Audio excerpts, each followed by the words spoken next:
Hey, Master Gardeners, it's a cold day in late December, and I thought the ground's starting to get a little bit too cold. I'm getting a little worried about my tubers in the ground, so I'm digging my Canna tubers. So the first step to that is just get down to ground level and cut them off. At this time of the year, they become pretty mushy, and they're kind of gross to deal with, so you might want to wear like a rubber glove to do the initial part of that. So I discard all those pieces. I tend to use a shovel, and sometimes I dig them with a fork. If they're smaller tubers, a fork will do. If you know anything about cannas, these are root tubers, which means they have lots of buds and things up and down and lots of stems on them. I mean, lots of buds and nodes that you can see.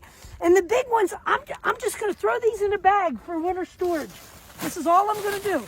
Open them up, throw it in. I'm going to store it at 50 degrees. But look at this big one. Look at the size of some of these tubers. They're huge. Look at the size of it. Now this might break off while you're digging, and that's no problem. As it dries, just let it cure. But that's a nice big chubby tuber. They'll all go in the same bag together. Let me show you what they look like in the ground. There's a real big one here that I'm getting ready to dig. And I thought I'd show you. Whoa, this is really big. Try not to put your pitchfork in it, which is what I just did. You can hear it cracking. There it is, breaking up. So I just knock off some of the soil on the bottom. I'll use my blade and knock the soil off. Great looking tuber there.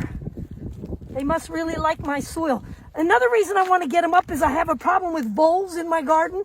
And the voles are living in here, and they'll use these as a food source all winter long. So tubers is nothing like digging dahlias. These guys, I just stuff them in a bag. There are other methods. Some people rinse them off a little bit and put them in bags of peat moss or vermiculite or sand. There's multiple things you could store them in. But some people just dig them like I do and just throw them in a bag, keep them at 50 degrees, monitor them during the winter, and if they're starting to rot or if they're drying out too much, you'll know you'll need to water them. And that's it, Master Gardeners.